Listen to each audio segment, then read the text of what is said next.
Ama namin Diyos na makapangyarihan sa lahat, maraming salamat Panginoon sa araw na ito ang ginawa mo upang ang batch ng 2023 ng TBI ay mag-start uli, O God, ng aming session, Lord, na magtatagal to hanggang October. Ama, tinatalaga namin sa iyo ang aming mga pag-aaral na ito, God, na sa aming pag-aaral sa aming mga bahay at sa aming pag-aaral sa tuwing Sabado sa online ay kiniklaim na namin, Panginoon, na bibigyan mo kami ng panahon upang kami ay makapag-concentrate, makapag-aralan kami ng dapat namin malaman na ayon sa pagdikta ng Banal na Espiritu. Banal na Espiritu, ikaw po ang maguna sa amin dahil hindi po namin kaya ang mga pag-aaral na ito na galing sa salita ng Diyos kung wala ka sa amin. Kaya Lord, tinatanggap namin, Panginoon, na ang pangunguna at anointing ng Holy Spirit, lalo-lalo na sa facilitator, sa mga session na ganito ay kiniklaim na namin ang katagumpayan, O God. Maraming salamat, Panginoon, dahil ang iba pa namin mga kasama na hindi pa naka-online ay makakasama din namin, Panginoon, Lord, sa mga darating na mga minuto, O God. Maraming salamat dahil nagbigay ka uli ng pagkakataon na kami, Panginoon, Lord, ay mag-aralan ang katulad nito na kahit kami ay malayo physically, ay pinagbubuklod mo kami spiritually at ganoon din po, Panginoon, sa technology na ganito ay napagbubuklod mo kami, Panginoon. Maraming salamat dahil ikaw ang may kagagawa na ganito ng ayon sa iyong kalooban. Kaya Lord, luwalhati mo makapangyarihan mong pangalan sa aming pag-aaral ng iyong mga salita dito sa TBI Batch 2023. Purihin ka, Panginoon, sa ngalan ni Jesus. Amen. Amen. Praise God. So mga kapatid, welcome po sa pag-i-start muli ng online session ng TBI. Ito ay TBI Batch 2023. Last year ay nagkaroon din kami ng ganitong session at nagtapos noong October last year at nagkaroon naganap ang graduation ng early December na yata yon, o December 10 kung hindi ako nagkakamali, no? At siguro nakita na balitaan niyo yon at hoping in the Lord na tayo rin ay makatapos sa ating pag-aaral. At reminder lang po na mayroon tayo mga assignment na dapat nating gampanan na i-submit muna natin bago dumating ang Sabado. At meron din tayong mga pagsasagutan, mga examination, pagtapos ng session. Ang huling oras ng every topic ay merong examination. At ang siguro na nabasa niyo na doon sa group chat natin ang criteria ng gradings, At kailangan ay magampanan natin 'yon, makipag-cooperate tayo sa isa't isa upang magampanan natin 'yon. At tunay nga na sa gabing ito ay mag-i-start na tayo ng first session na under ng heading or ang topic ay hermeneutics. At ang hermeneutics ay scientific interpretation of the Bible. At ang ating facilitator ngayon ay si Pastor Alvin De La Vega, ang pastor ng TGS IAM San Manuel. Kaya binibigay ko sa kanya ang ating oras. Pastor Alvin. Amen. Praise God. Napapakinggan na po ba ako, Pastor? Praise the Lord. Maraming salamat po, Pastor Edgar, and thank God for giving me the privilege again to teach the subject hermeneutics. And salamat po sa kanyang kabutihan, and thank God pa rin po kasi ang dami-dami pa rin mga enrollees this school year, and I'm so blessed. I'm so grateful kasi nga still ako pa rin or isa pa rin ako sa mga magtuturo ng isa sa mga subjects ng TBI. I just want to share with you na last 2016 hanggang 2017, isa rin po ako sa mga estudyante ng TGSIM Bible Institute doon po sa TGSIM Ilocos Sur, sa Kandon po mga kapatid. And thank God last 2022 and now isa na po ako sa mga nagagamit na magturo rin ng isa sa mga subjects ng TBI, and let us thank God, marami siyang mga plano para sa atin. Baka malay natin, God willing, isa rin sa mga estudyante ngayong 2023 sa TBI ay magamit din bilang facilitator sa mga susunod pang mga TBI. And yun po, praise God. Let kindly or allow me to share my screen. Praise God. Ayun.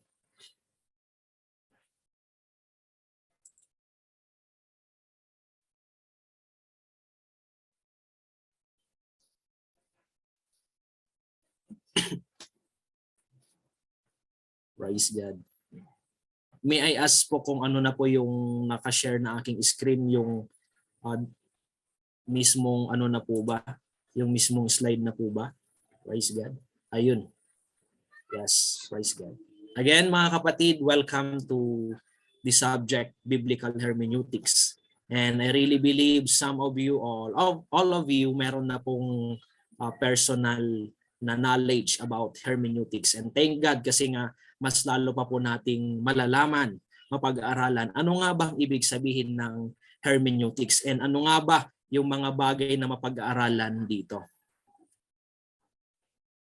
Praise God. Sabi po rito, I will read Biblical Hermeneutics.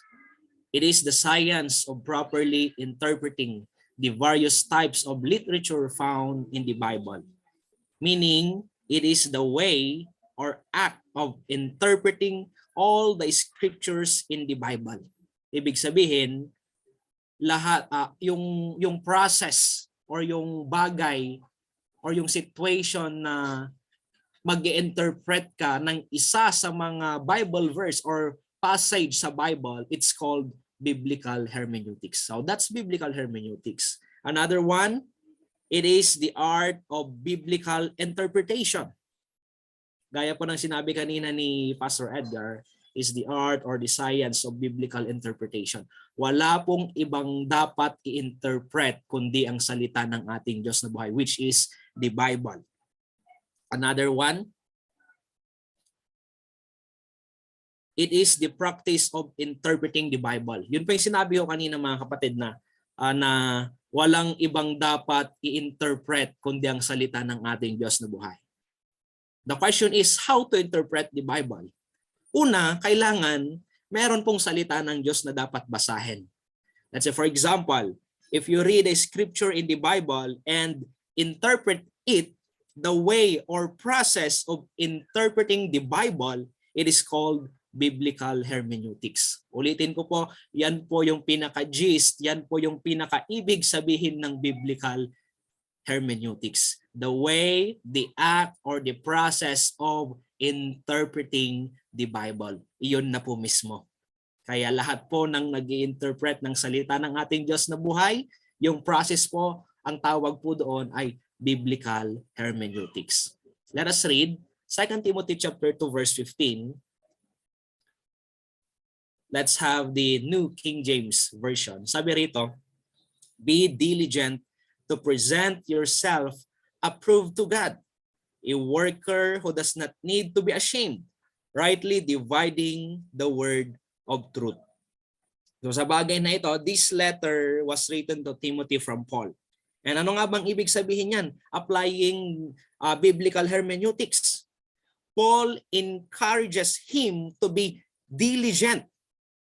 And hindi lamang basta diligent, to present himself approved unto God. So kung babasahin natin yung first phrase po, be diligent. That's why si Paul, ini-encourage niya si Timothy na maging diligent. And dapat i-present niya yung kanyang sarili approved sa ating Diyos na buhay. And hindi lamang yun, hindi pa nag-stop ang salita ng word doon. A worker who does not need to be ashamed, rightly dividing the word of truth. Ibig sabihin, he must be a worker of God. Paanong worker of God? Who does not need to be ashamed and divides the word of truth rightly. Praise God. So yun po yung ibig sabihin, applying the word of applying biblical hermeneutics, this is the art or process of interpreting the Bible. Kung ano ang sinasabi ng Biblia, yun din lamang dapat ang ating i-interpret. Amen? Praise the Lord. Praise the Lord. Hallelujah. So yan po, under New King James Version, Paul encourages Timothy na maging diligent and to present himself approved unto God. And kailangan maging worker siya na hindi ikinakahiya or hindi nahihiya, and rightly dividing the word of truth. He divides the word of truth rightly. So that's the interpretation of that Bible verse. Let's have the King James Version. Still the same, 2 Timothy chapter 2 verse 15. Study to show thyself approved unto God. Praise God. Hallelujah. And New King James Version earlier, sinabi doon na be diligent. He encouraged niya si Timothy na maging diligent. Diligent na worker of the Lord. And sabi naman dito, he needs to study. Kailangan naman niyang pag-aralan. Ano yung dapat niyang pag-aralan? To show himself approved unto God. Praise God.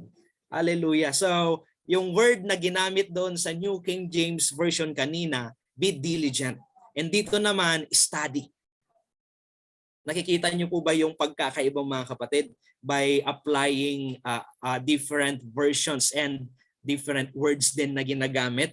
And if we apply biblical hermeneutics, kung ano ang ginamit na salita doon, yun po dapat ang ating ini-explain, ini-expound, or ini-interpret.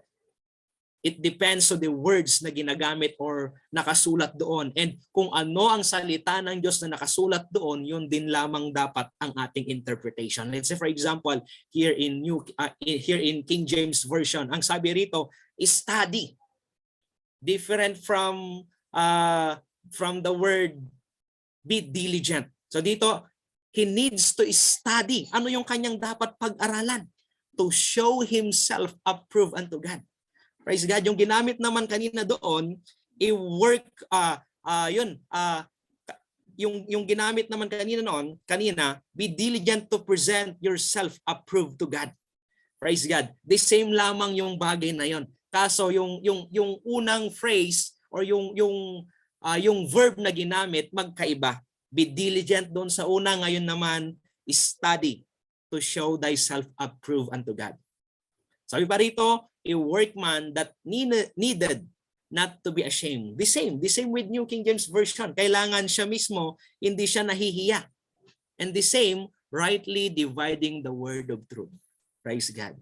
Hallelujah. Let's have the NASB or the New American Standard Bible. Be diligent to present yourself approved to God. The same with New King James Version. Tama po ba? Hallelujah. Be diligent to present yourself approved to God as a workman who does not need to be ashamed.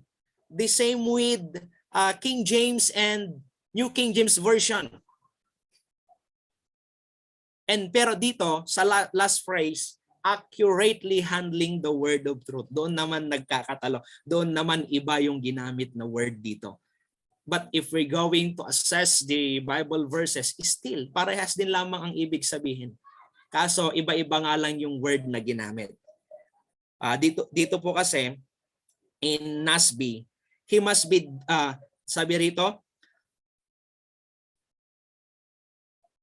this version use accurately handling the word of truth, not rightly dividing.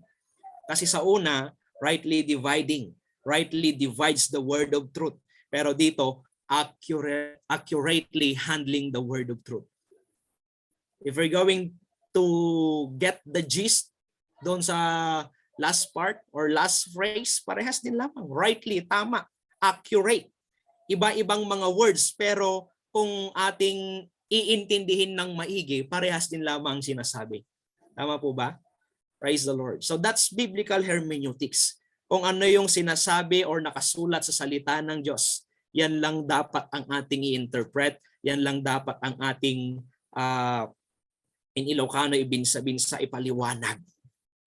Praise God. Huwag po tayong magpaliwanag ng mga bagay-bagay na hindi nakasulat sa salita ng ating Diyos na buhay. Kung ano po ang nakasulat sa salita ng Diyos, yun lamang po dapat ang ating i-explain or i-interpret. Huwag po nating dadagdagan. That's biblical hermeneutics. Para maintindihan pa po natin in the later part na let's have the main purpose. Ano nga ba ang main purpose ng biblical hermeneutics? Verse 1, to interpret. Kindly take note of these things, mga kapatid. What are the main purposes of biblical hermeneutics? First one, interpret. Second, to understand. And third one, apply the Bible. So paano po yan? Paano po naging purpose ng biblical hermeneutics sa bagay na yan? Ibig sabihin, to interpret the Bible, first, we must read it. Tama po ba? Paano natin mai-interpret ang salita ng Diyos kung hindi natin binabasa? Tama po ba? It's very clear na its purpose, one of its purposes ay i-interpret. And paano i-interpret ang salita ng Diyos? Kailangan merong salita ng Diyos. And kung merong salita ng Diyos, kailangan nating basahin para ma-interpret natin. Tignan po natin. To interpret the Bible, we must read it. And upon reading, we need to understand it. Praise God. How will you interpret the Word of God or the Bible verse kung ikaw mismo hindi mo naiintindihan ang salita ng Lord? Tama po ba? Kaya yung biblical hermeneutics, magkakasama yan eh. Walang nabibreak sa mga bagay na yan. Walang naiiwan sa mga bagay na yan. Una, kailangan mong basahin. And upon reading, and kapag nabasa mo na, kailangan mo i-interpret. Praise God. Upon reading, we need to understand what we are reading. Kasi nga, how will you interpret if you don't understand the Word of God? Tama po ba? Praise God. Papasok na po doon na kailangan natin ng paggabay ng banal na Espiritu. Kailangan natin ng wisdom coming from our Almighty God because we can never understand the Word of God without the leading of the Holy Spirit or the wisdom coming from Him. Kaya lahat po ng nag-aaral or lahat po ng nag-i-interpret ng salita ng Lord, kailangan meron pong paggabay ng banal na Espiritu. Kailangan po merong wisdom coming from our Almighty God. Kasi nga paano mo maibabahagi kung ikaw mismo nahihirapan kung paano intindihin ang salita ng Diyos. Praise God. So yun po. Basta kung titingnan natin, and after interpreting and understanding the Word of God, we must apply the Word of God. Praise God. Napakagaling mo ngang magbasa ng salita ng Diyos. Napakagaling mo ngang mag-interpret. Pero hindi naman nai-apply sa buhay mo. Kung babasahin po natin yung James chapter 1 verse 22. Allow me to read James chapter 1 verse 22.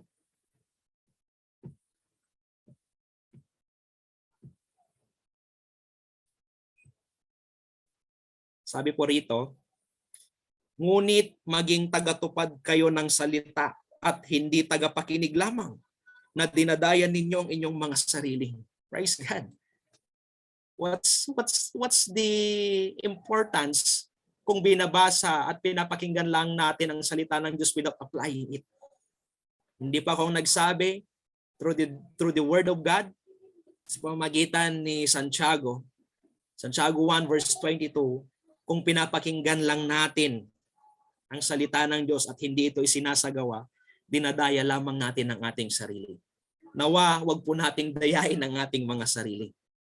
Kailangan lahat po ng ating napapakinggan, lalong-lalo na po lahat ng ating nababasa, naiintindihan, let us apply all the Word of God sa buhay natin upang, yun na po, sinabi po ng Bible, upang hindi po natin dinadaya ang ating sarili. Praise God. So those are the three things na purposes ng biblical hermeneutics. First, to interpret, to understand, and to apply the Bible.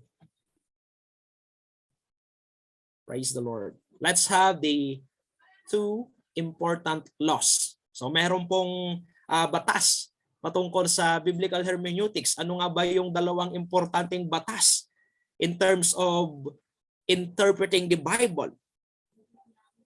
Praise God. Sabi po rito, the Bible should be interpreted literally except when there's figurative language or symbolism. Meaning, it means that we need to interpret the Bible literally, but there is an exemption. Ano po yung exemption niya? Sinasabi po rito na do not interpret the Bible literally when there is a figurative language or symbolism. Tama po ba?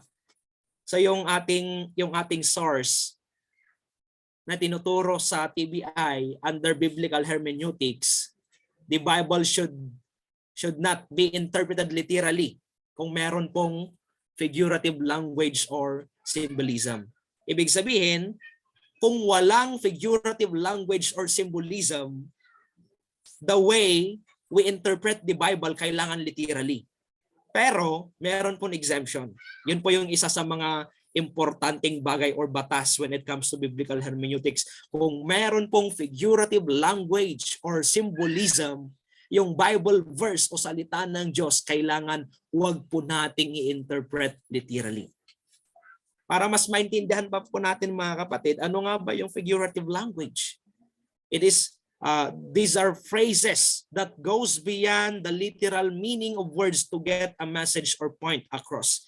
Ibig sabihin, kung yung salita ng Lord or yung mismong Bible verse, it has a deeper meaning, it is considered kino-consider na yon na gumagamit ng symbolism or figurative languages. Ibig sabihin, hindi lamang literal yung ibig sabihin niya, kundi it goes beyond.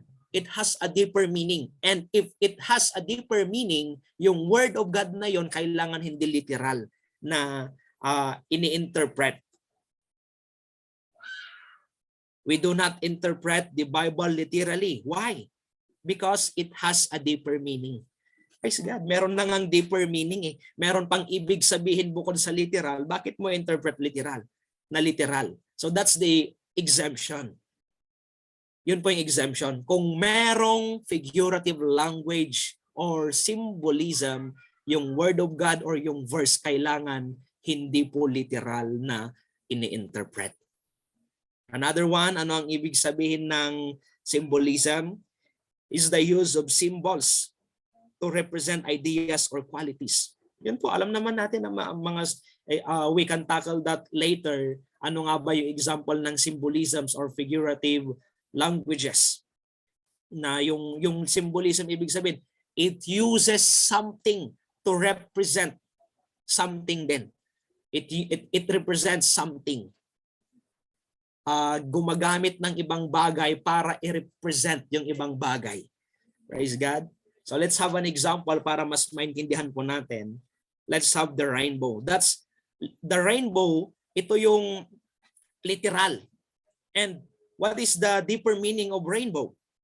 It symbolizes hope and promise. Nakikita po ba natin yung kaibahan? Na yung literal way, rainbow. Pero the deeper meaning of rainbow, it symbolizes hope or promise. So yun po yung kaibahan. Na kung merong deeper meaning yung Bible verse, kailangan hindi po literal ang pag-interpret sa mga salita ng Diyos na iyan. Another one, a verse or passage must be interpreted historically, grammatically, and contextually. Praise God. Hallelujah. To further understand the Bible and interpret it effectively, not just effectively, correctly, let us consider its historical background, grammatical background, and contextual background. Matatakal po natin ang mga bagay na ito sa second meeting po natin, second session natin. Kasi nga, this session, let's just explain what is biblical hermeneutics and figures of speech. Praise God. So ito po yung pangalawa. Dalawang importanteng batas when it comes to biblical hermeneutics. Ulitin ko po, para makuha yung talagang ibig sabihin, yung talagang interpretasyon ng salita ng Diyos, kailangan i-interpret po natin ang salita ng Diyos literally kung wala pong figurative language or symbolism. Pero kung merong figurative language or symbolism, dapat hindi po literal ang pag-interpret sa salita ng Lord. And para mas lalong makuha ang tunay at ibig sabihin ng salita ng Diyos, let us consider its historical background, grammatical background, and contextual background. Praise God. The literal sense should be the primary meaning. Ano po bang ibig sabihin ng bagay na yan? Always remember that the primary meaning of every scripture must be its literal sense. Hallelujah. So yun po, parang paulit-ulit lamang yung statement or yung itinuturo sa atin ngayong gabi na the literal sense should be the primary meaning. Ibig sabihin, kailangan nating intindihin and let us always be aware na the primary meaning of every scripture must be its literal sense. Naiiba lamang, hindi literal ang ibig sabihin ng salita ng Lord kasama sa ano kanina kasama doon sa exemption. Doon sa isa sa mga two important laws of biblical hermeneutics. Na hindi literal ang pag-interpret sa salita ng Lord kung merong figurative language or symbolism. Pero sinasabi rito na the literal sense should be the primary meaning. Ibig sabihin, kung walang deeper meaning or walang symbolism or figurative language, yun na yun. Literal na talaga yung ibig sabihin or interpretation ng salita ng Lord. Another one, the Bible says what it means and means what it says. Praise God, napakaganda po nito mga kapatid. Indeed, the Bible says its meaning and its meaning says it. Hindi dapat palitan ang ibig sabihin ng salita ng Lord. Dapat bigyang kahulugan ang salita ng Diyos. Huwag pong papalitan. Amen? So, paano nga ba talaga dapat i-interpret ang salita ng Diyos? Kung ano ang nakasulat sa Biblia, kung ano ang nakasulat sa salita ng Lord, yun lang dapat ang ini-interpret natin. Huwag po nating papalitan, huwag po nating dadagdagan kung ano nga ba ang nakasulat doon sa salita ng Diyos. Kasi nga, the Bible says what it means and means what it says. Kung ano ang sinasabi ng Biblia, yun ang kahulugan niya. Kaya, para tamang ating interpretation, kung ano ang sinasabi ng Biblia, yun din lamang dapat ang ating sinasabi. Yun din lang dapat ang ating ini-interpret. Huwag po nating inilalayo, huwag po nating iniiba ang ibig sabihin ng salita ng Diyos. That's biblical hermeneutics. Hallelujah. Let's have this. The Bible should not be interpreted literally when. So these are the cases na dapat wag literal yung pag-interpret sa salita ng Diyos. The writer obviously meant to convey a symbolic meaning. Yun po, kanina mga kapatid, nakasama doon sa two important laws na if it has a symbolic meaning, kailangan hindi literal. Hindi literal yung pag-interpret sa salita ng Diyos.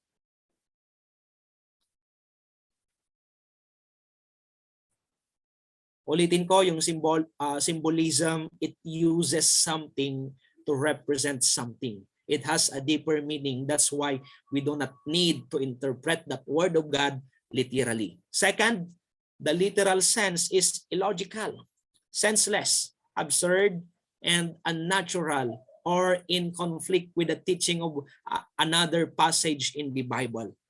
Kailangan wag literal na i-interpret ang salita ng Diyos kung ito'y walang katotohanan. Sabi rito, the literal sense is illogical, senseless, absurd, and unnatural, or in conflict with the teaching of another passage in the Bible. Huwag mong gawing literal kung it will kung ito ay conflict sa ibang mga Bible verses. Maaari or possible talaga na conflict ang salita ng Lord sa ibang mga passages or verses kasi nga mali yung interpretation. The Word of God, He is the God of order and His words talagang in order. And kung sinasabi mo na ito ay conflict or against sa ibang mga salita ng Lord, tignan natin the way we interpret the Word of God. Baka yung interpretation natin, doon tayo nagkakamali. Kaya sinasabi natin na yung salita ng Lord parang conflict sa ibang salita niya. Hindi po mga kapatid. Possible, the way we interpret the Bible, mali po. Kaya nasasabi natin na conflict yung mga salita ng Lord. And kailangan, let us always remember, kailangan huwag literal na i-interpret ang salita ng Lord kung ito ay walang katotohanan. Praise God. Hallelujah.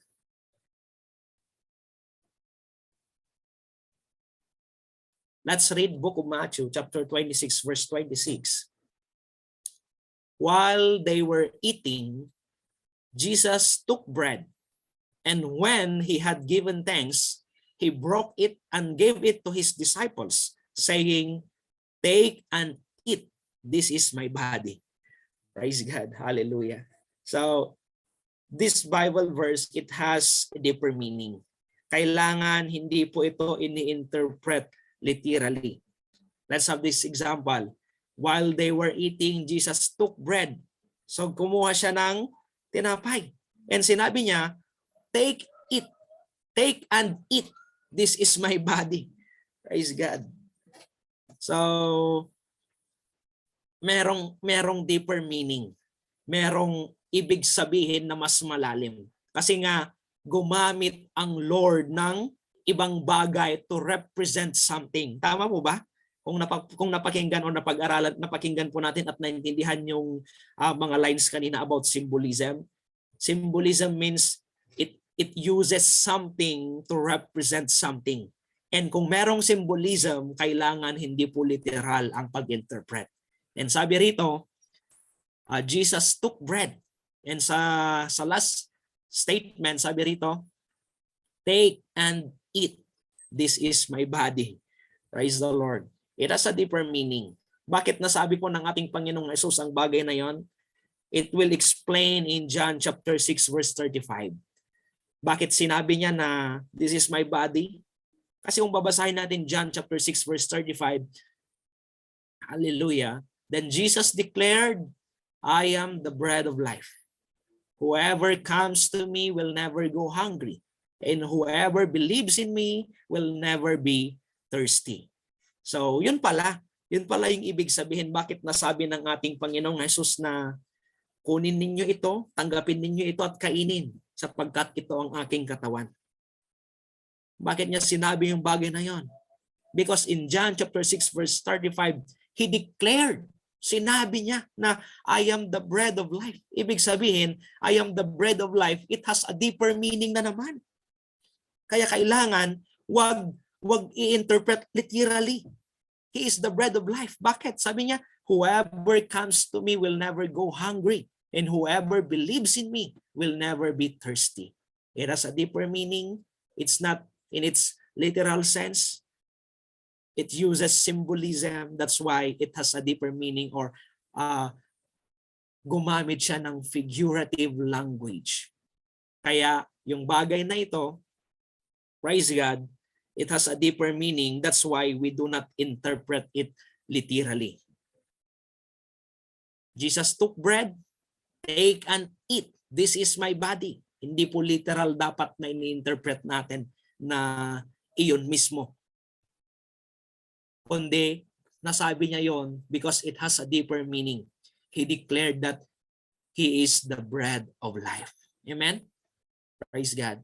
So, I am praying and hoping na naintindihan natin yung mga literal na dapat na interpret at yung mga hindi dapat literal na ini-interpret. So let's have some figures of speech used in the Bible. Bakit? Bakit kailangan nating pag-aralan ang mga figures of speech? Part naman ito ng English subject way back in our elementary, high school, or college days. Bakit? Kasi nga, figures of speech mostly or karamihan or part ng Word of God or ang Biblia, marami pong mga figures of speech. And thank God kasi nga through biblical hermeneutics subject, tinuturuan niya tayo or tinuruan tayo ng Lord na kung merong figures of speech or figurative languages or symbolism, lahat ng mga ito hindi po literal dapat na ini-interpret. Praise the Lord. Praise God. And here are some figures of speech na ating matatakal sa ating biblical hermeneutics. Pasensya na po kayo kung merong mga tumatahol, kumakahol ng mga aso kasi nandito po ako sa bahay namin. Wala po ako sa church. Marami po kasi kaming kapitbahay dito and maraming mga dumadaan din po. Praise God. Kaya kung meron po kayo na papakinggan na background na kumakahol na aso, meron pong dumadaan na mga tao. But still, hindi po makakahinder sa pag-aaral at pagtuturo ko po ng biblical hermeneutics. Let's have the simile, metaphor, anthropomorphism, metonymy, synecdoche, personification, rhetorical question, euphemism, irony, and hyperbole. So these are parts or some figures of speech nating itatakal under sa biblical hermeneutics nating subject. Let's have first the simile. What is a simile? It is a formal comparison made between two different objects to show a resemblance of likeness. Ibig sabihin, it is a figure of speech comparing two unlike things. Ibig sabihin, kinukumpara niya yung magkaibang bagay. Would normally use the words like or as. So kung makikita natin or mababasa natin na kung merong ginamit na word na like or as, it is always considered as simile. And simile, it is part of the figures of speech. Ulitin ko, kapag part of a figure of speech or figurative language, yung salita ng Lord na yun, your passage na yun, or yung verse na yun, hindi dapat literal na ini-interpret. Why? Because it has a deeper meaning. Let's have an example. Judges chapter 6, verse 5. Sabi rito, they came up with their livestock and their tents like swarms of locusts. Ibig sabihin, gumamit or merong word na like doon. And kung titingnan natin yung swarms of locusts, it has a deeper meaning. Iyon po yung ginamit, swarms of locusts. Ano nga ba yung ibig sabihin nun? Praise God. It has a large or great number. Swarms of locusts. Yun po yung ginamit doon. Pero kung titignan natin yung deeper meaning or same na ibig sabihin, it has a greater number. Large number. Na yung livestock ay talagang napakadami. Large in number. Talagang napakadami. Large or great in amount. Another example, book of Matthew chapter 13 verse 31, the kingdom of heaven is like a mustard seed. Alam naman natin mga kapatid no, the way Jesus taught during his time, he used parables. And alam naman natin na yung mga parables full of figurative languages. Tama po ba? Kaya ang mga bagay na ito, lahat po ng parables, kailangan wag po literal na ini-interpret. It has a deeper meaning. Kaya ginamit dito, the kingdom of heaven is like a mustard seed. And ang punto po rito, merong word na ginamit na like, kaya ito ay part ng simile. Another one, As the deer pants for streams of water, so my soul pants for you, O God. Ibig sabihin, gumamit ng as, comparison of two different things. Let's have here, as the deer pants for streams of water, so my soul pants for you, O God, na kagaya ng deer na nananabik sa streams of water, dapat ganun din dapat yung ating kaluluwa na dapat nananabik din sa ating Diyos na buhay. Praise God. Hallelujah. Another example, Book of Matthew, chapter 10, verse 16. Behold, I send you out as sheep in the midst of wolves. Therefore, be wise as serpents and harmless as doves. So dito po ang ginamit na mga word ay as sheep in the midst of wolves. Therefore, be wise as serpents and harmless as doves. Kung titingnan natin, kailangan hindi po literal. Yes, yung mga literal na ito, sheep, serpents, doves. Pero dahil nga it is a simile or part of the figures of speech, kailangan hindi po literal na ini-interpret. As sheep, as serpents, as doves, it has a deeper meaning. Meron pong mas malalim na pakahulugan or ibig sabihin ang mga bagay na ito or mga salita nito. That's why we do not need, hindi dapat ini-interpret literally. Another example, Book of Revelation, chapter 1, verse 14. His head and hair were white like wool, as white as snow, and his eyes were like blazing fire. Ibig sabihin, ito na naman, ang ginamit na word ay as. Still, Revelation chapter 1, verse 14, kasama po or part ng simile na figures of speech. Next one, let's have the metaphor. I really believe we are very much familiar with this. Una, sa simile, and dito rin sa metaphor. Kasi nga halos or karamihan sa mga salita ng Lord nating nababasa ay metaphor.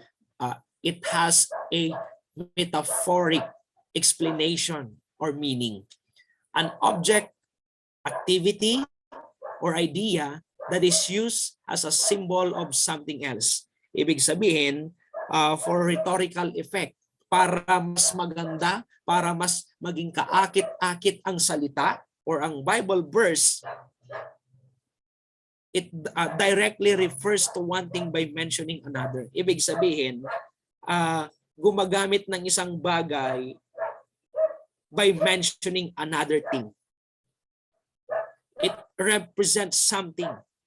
Ibig sabihin, it's just like symbolism. It uses symbolism. Kasi nga, sabi nito, symbolism talaga, it uses symbolism. Kasi nga, object, activity, or idea that is used as a symbol of something else. It represents something. A metaphor does not use the words like or as. Kasi nga, yung like and as belongs to simile. Dito, iba naman. Let's have an example. John chapter 10, verse 9. I am the gate. Whoever enters through me will be saved. So yung gate dito mga kapatid, yung literal na gate, yun yung ginamit na symbolism to represent something. And yung gate na yan, nagamit para i-represent ang ating Panginoon. I am the gate. Diba? Kung nasusundan po natin. Symbolism, metaphor, it uses symbolism. Symbolism means using something to represent something. I am the gate. Whoever enters through me will be saved. Ibig sabihin, yung gate na yan, hindi yan yung literal na gate, kundi ginamit yung word na gate to represent something. Praise God. Another example, Book of Psalm, chapter 18, verse 2. The Lord is my rock, my fortress, and my deliverer. My God is my rock, in whom I take refuge. He is my shield and the horn of my salvation, my stronghold. Praise God. Praise the Lord. Hallelujah. So very clear dito na this Bible verse uses symbolism. Maraming mga symbolism ang nagamit dito eh. Rock, fortress, deliverer, shield, salvation, stronghold to represent something. Walang iba kundi ang ating Panginoong Jesus. Ang ating Panginoon. Praise God. Hallelujah.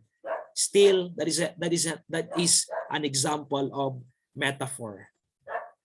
Third one, anthropomorphism. So what is anthropomorphism, mga kapatid? Kailangan po nating makinig, mga kapatid, kasi nga sabi po, nung napakinggan ko kay Pastor Win, itong figures of speech wala ata sa module na naibigay sa inyo.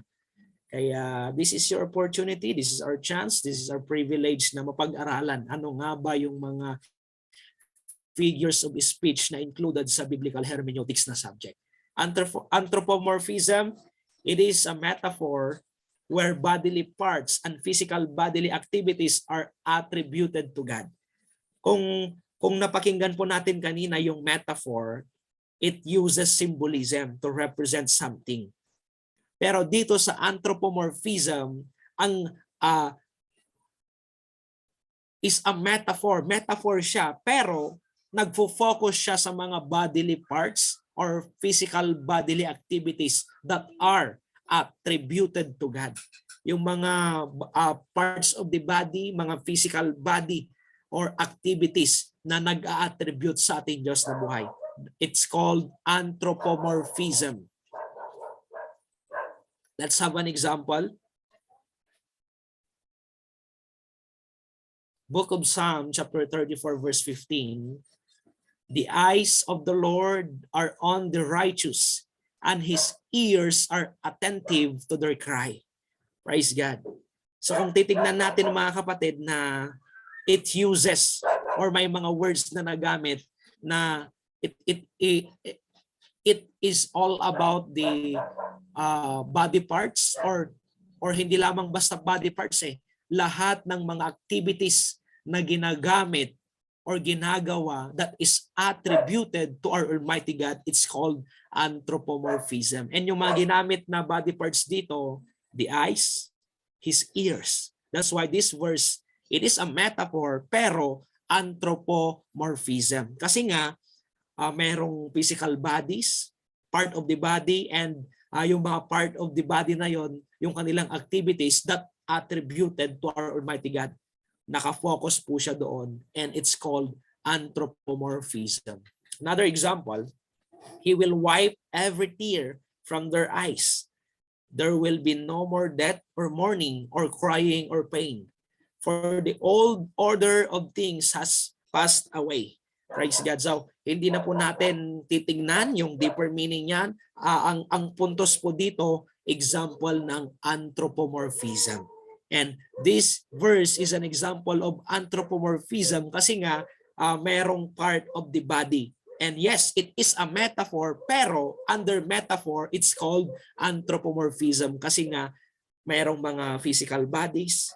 And another examples pa po, or para mas maintindihan natin, lahat ng mga activities na gamit ang physical body that is attributed to our Almighty God, it's called anthropomorphism. Pang-apat, praise God. Malapit na po tayong matapos and mag-iisang oras na rin po tayo. Actually, we have 10 kanina. 10 po yung mga figures of speech nating pag-aralan this session. And thank God, nasa pang-apat na po tayo. Let's have metonymy.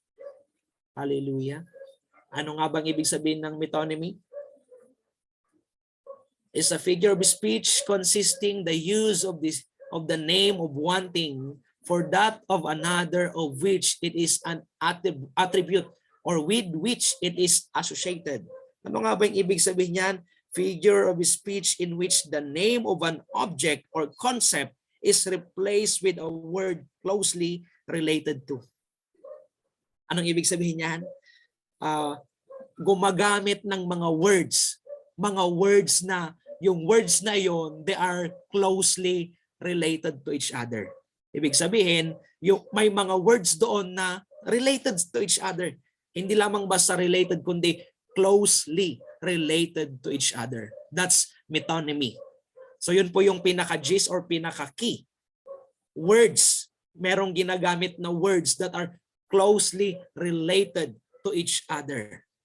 Maiintindihan po natin kung mababasa natin, makakabasa po tayo ng example. Let's have an example here. Luke chapter 16 verse 29. Abraham replied, "They have Moses and the prophets. Let them listen to them." So ano yung doon? Nasaan yung metonymy doon? Kung titignan natin, Moses, prophet. Si Moses ay isang propeta. Tama po ba? Uses, gumagamit ng mga words na closely related to each other. They have Moses and the prophets. Prophets, Moses is part of is a prophet. Isa sa mga propeta. Kaya yon, kapag mayroong mga salita na gano'n, na mayroong mga salita or words na closely related to each other na nagamit sa verse na yon, it's called metonymy. Meron silang connection, related sila sa isa't isa. Another example, Isaiah chapter 22 verse 22. I will place on his shoulder the key to the house of David. What he opens, no one can shut. And what he shuts, no one can open. So yung underline words here, the key, tapos yung house. What is the use of the key? Diba? Ginagamit para buksan ng bahay. Maaari din sana na in-underline din yung word na opens. Pero dito nakafocus po siya sa the key to the house. So yung key ginagamit upang buksan ang bahay. They are closely related. In our generation, yung susi pwede na rin gamitin para buksan ang ating mga sasakyan. Pero biblical hermeneutics, kung ano ang salita ng Lord, kung ano ang salita na nakasulat sa Biblia, doon lang dapat nakabase. Na kahit in our generation, maaring gamitin ang susi para sa sasakyan, but that is not included in the Word of God. In book of Isaiah chapter 22 verse 22, yun pong nandun the key to the house of David. So yun po, yung susi para sa bahay, they are closely related to each other. That is an example of metonymy. Another example is Isaiah chapter 9 verse 6. For to us a child is born, to us a son is given, and the government will be on his shoulders, and he will be called Wonderful Counselor, Mighty God, Everlasting Father, Prince of Peace. Kung titingnan natin in our generation, the government, kung ano ang sinasabi or dinideklara ng gobyerno, kailangan sinusunod po natin. And yung gobyerno na iyon, sinasabi rito, that government, and he will be called Wonderful Counselor, the Mighty God, Everlasting Father, the Prince of Peace. Ibig sabihin, yung pinaka sa lahat, pinakamataas sa lahat. Kaya yung government, Wonderful Counselor, Mighty God, Everlasting Father, Prince of Peace, closely related to each other. Praise God. Hallelujah. Revelation chapter 3 verse 7, to the angel of the church in Philadelphia write, these are the words of him who is holy and true, who holds the key of David. What he opens, no one can shut. And what he shuts, no one can open. Yun nga po yung sinasabi ko kanina. Yung word na key, yung susi, ano nga ba yung gamit ng susi? Para pambukas. Kaya yung pwede rito, what he opens, no one can shut. Yung underline word din dapat dito sa last statement ay yung word na opens. Basta tandaan po natin, ano nga ba ang metonymy? Using words that is closely related to each other. They are closely related to each other. Let's have number 5. What is synecdoche? I really believe marami na po tayo or meron po tayong knowledge about this, and it is just a review. Nare-review po kayo kung ano po yung napag-aralan ninyo way back in your college days, high school days. Yun nga po sinabi ko, or English subjects. What is synecdoche? Sabi rito, is a figure of speech by which a part is put for the whole, as 50 sail for 50 ships, the whole for a part, as society for high society, the species for the genus, as cutthroat for assassin, the genus for the species, as a creature for a man, or the name of the material for the thing made, as boards for stage. Ang haba po ng nandito sa ating slide, pero ang ibig sabihin po nito, para mas lalo nating maintindihan, synecdoche, it is when a parts of something is used to refer to the whole. Ibig sabihin, merong ginamit na phrases or words na yung mga words na yon, it represents the whole. Yung mga words na yon, nire-representa na niya ang kabuuan. So let's have an example para mas lalo po nating maintindihan synecdoche. First, I thank God through Jesus Christ for all of you because your faith is being reported all over the world. So yung underlined words dito po ay all over the world. Ibig sabihin, all over the world, entirely, lahat. Sa buong mundo, all over the world. It represents a whole. Using words that represents a whole. Ito na po yan, all over the world. So kapag may mababasa po tayo na mga Bible verses na ganito, it is considered synecdoche. And synecdoche is part of the figures of speech. Kailangan hindi po literal ang interpretation. Let's have Luke chapter 2 verse 1. And it came to pass in those days that a decree went out from Caesar Augustus that all the world should be registered. Still, the underlined words, all the world. Talagang all eh. Kung titignan natin, merong pagkakahawig or pagkakapareha. Kung obserbahan natin, the word all. Still, the word all, nire-represent na niya yung whole. Another example, but when they did not find them, they dragged Jason and some other brothers before the city officials, shouting, "These men who have caused trouble all over the world have now come here." That's Acts chapter 17 verse 6. All over the world. Ibig sabihin, kung meron na po yung word doon na all, it is considered synecdoche. It represents a whole all over the world. How about not using the word all? Another example, Ephesians chapter 6 verse 12. For our struggle is not against flesh and blood, but against the rulers, against the authorities, against the powers of this dark world, and against the spiritual forces of evil in the heavenly realms. Ibig sabihin yung flesh and blood po rito mga kapatid, lahat ng sangkatauhan. Kasi nga, lahat ng tao na nabubuhay, meron pang flesh and blood. And it represents a whole. Flesh and blood, ibig sabihin, it is not against sa buong sangkatauhan. Naintindihan po natin. That is an example of synecdoche. Praise God. Excuse me po, iinom lang po ako.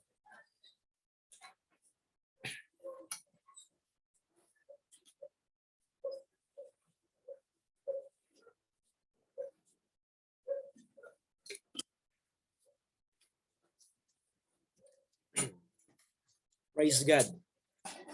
Again, it is an example without using the word all. Kasi nga yung mga previous verses or examples natin, merong all.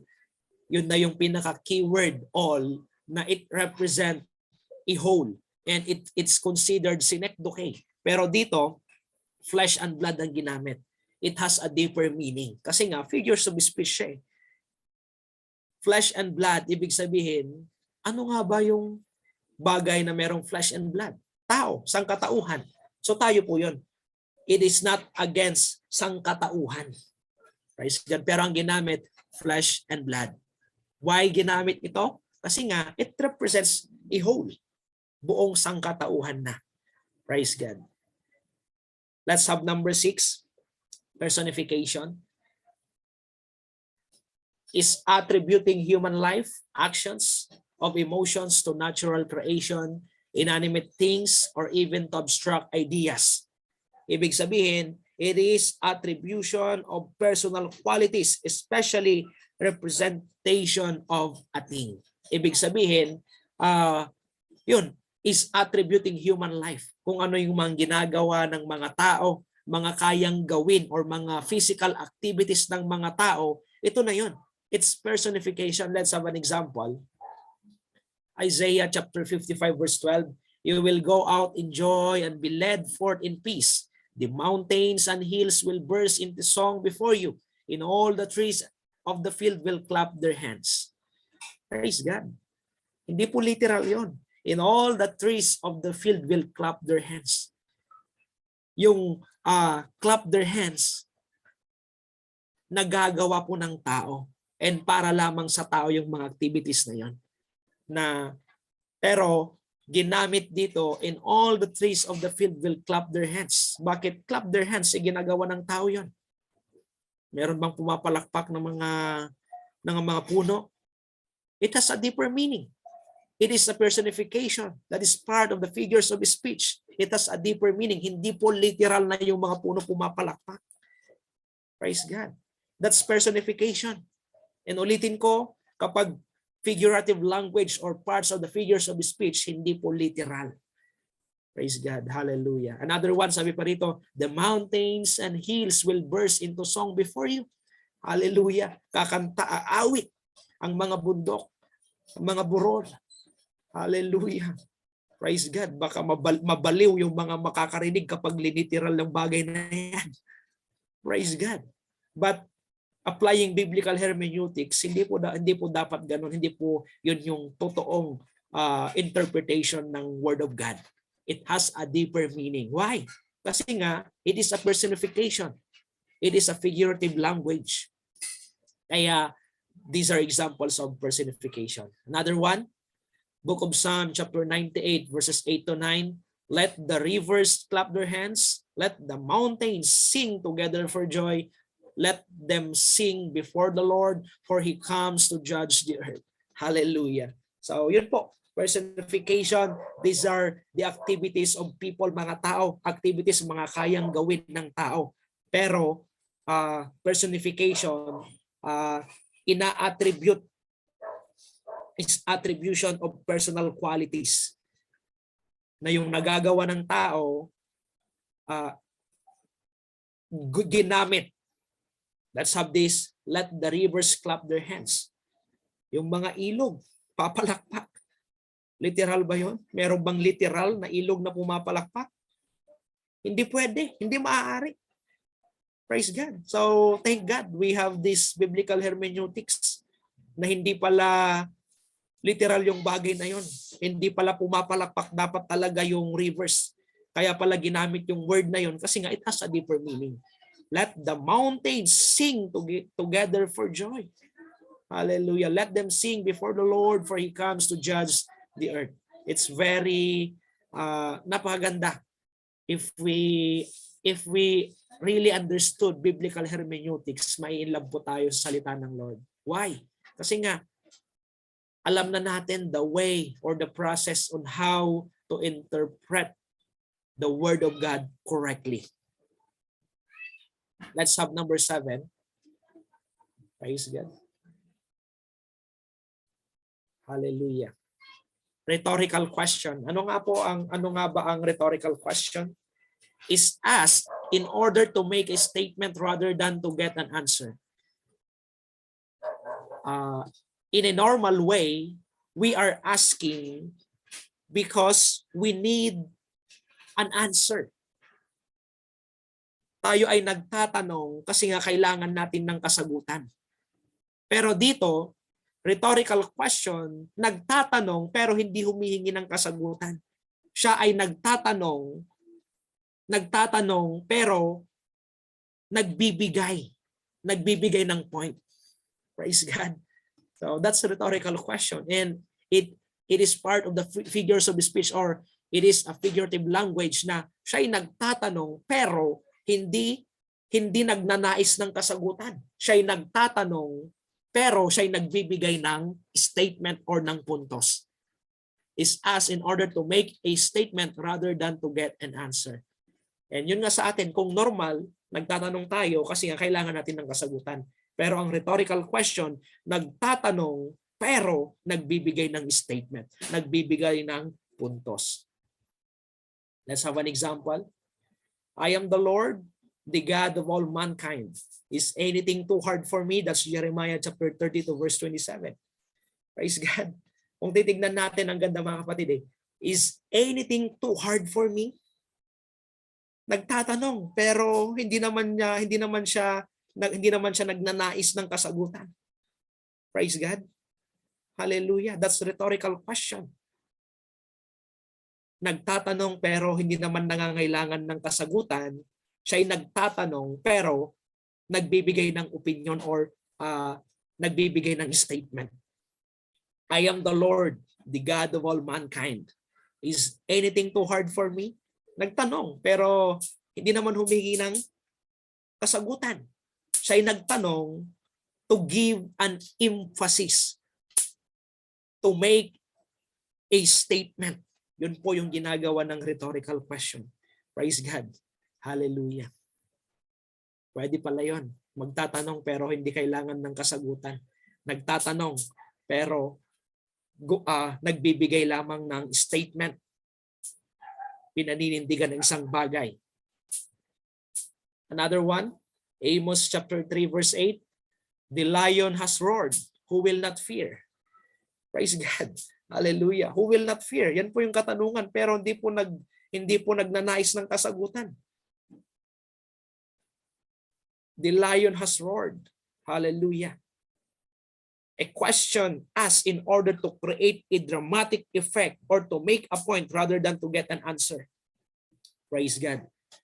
Hallelujah.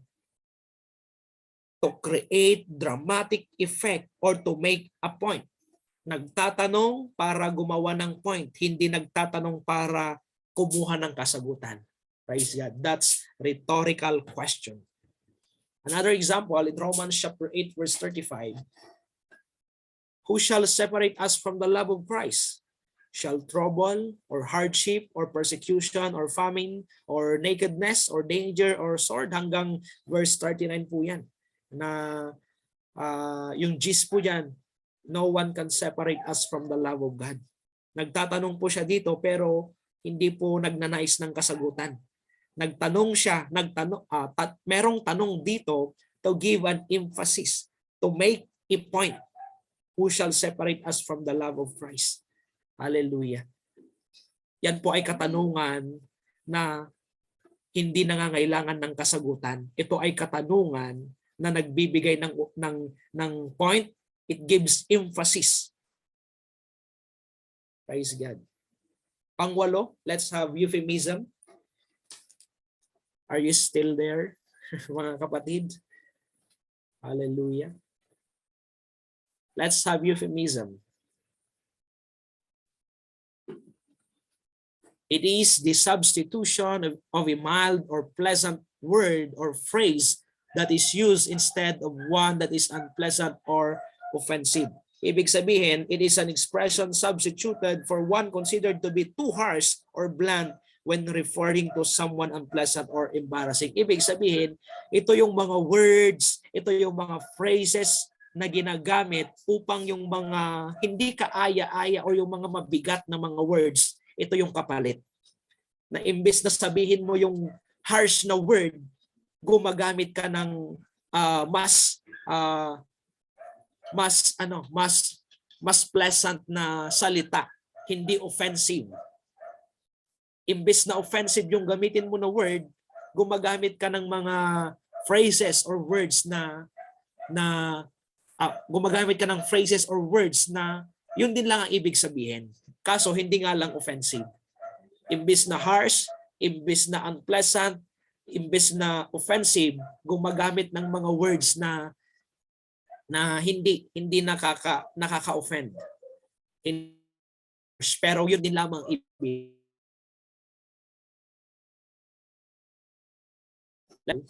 Book of Matthew,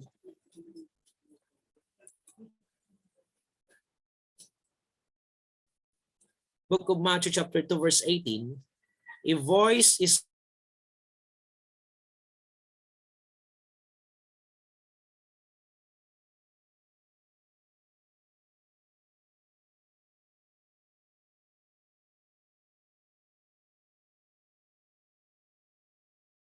euphemism doon.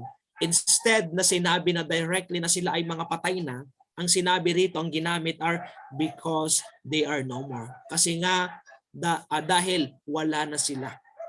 Yun po yung ginamit. Instead na directly, very harsh na sinabi rito na they are dead, sinabi rito because they are no more. Yun po yung ginamit na words. And that is an example of euphemism. Praise God. Paggamit ng mga salita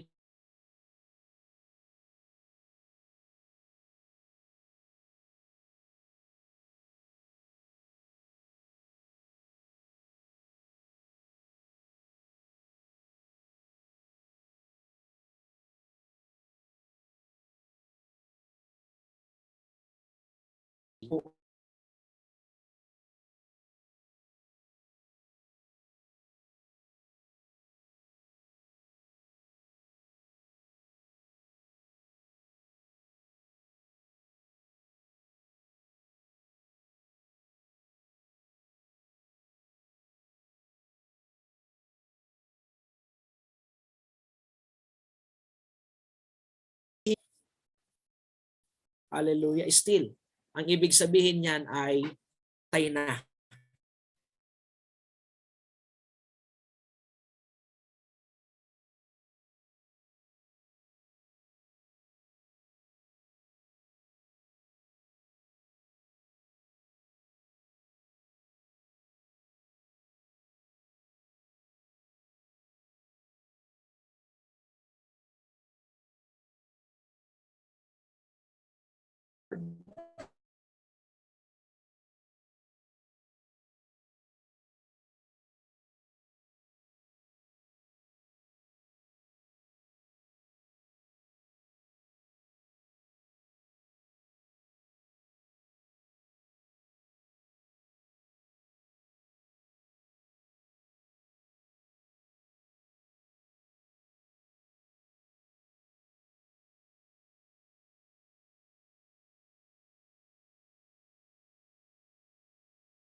Yes, nawala.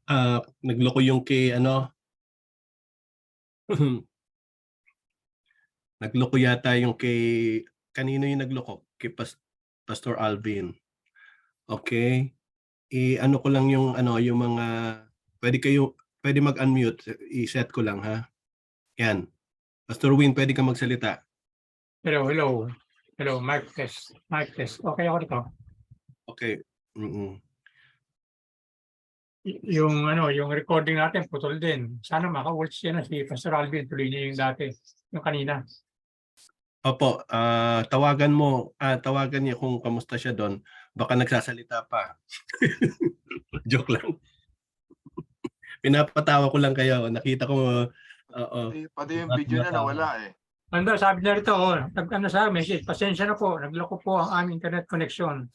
I'm trying to fix it and join po ASAP. Mm. Yun may Okay. problema. Okay, sige. Hintayin natin makarecover yung kanyang ano. Oo. So, ano, kamusta mga kapatid? May mga natututunan na kayo? Apa Bishop. Nga, purihin ang Panginoon. Okay. Praise God, Pastor- meron na po ako, Bishop. Ayan na, salamat sa Oh, Lord. yan na. Itutuloy natin. I think yung recording is continuous pa naman dito sa amin. I So, praise okay. God. Tuloy mo yung sharing mo ulit ng ano mo. Yes po, Screen. Bishop. Mr. Alvin, balikan mo na yung kanina, nawala kanina pa eh. Yung mga yung dust static, ngayon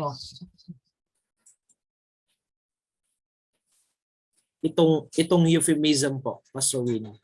tama dyan nga. Okay, balikan mo na lang. Thank you, Pastor. Yes po. Okay na. Ayan, okay. Ayan po. Praise God. I'm back po. Nagloko po yung internet connection namin dito.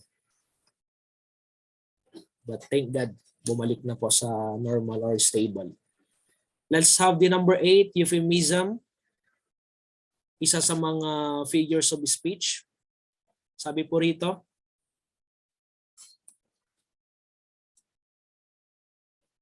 it is the substitution of a mild or pleasant word or phrase that is used instead of one that is unpleasant or offensive. So yun po yung sinabi ko kanina na it is an expression substituted for one considered to be too harsh or blunt when referring to something unpleasant or embarrassing. Ibig sabihin, para hindi makasakit, hindi offensive, hindi super harsh, gumagamit ng mga words para maibsan yung too harsh, too offensive, pero yung mga words na yon, yun din lamang ang ibig sabihin. Para mas lalo po nating maintindihan, let's have these examples. Matthew chapter 2 verse 18, sabi po rito, a voice is heard in Ramah, weeping and great mourning. Rachel weeping for her children and refusing to be comforted because they are no more. Yung underlined words po dito, because they are no more. And if we're going to get the deeper meaning of that, ibig sabihin, sila po ay wala na. Rachel refused to be comforted kasi nga, sila'y patay na. Sila'y wala, ang ginamit doon, imbes na patay na, ang ginamit, they are no more.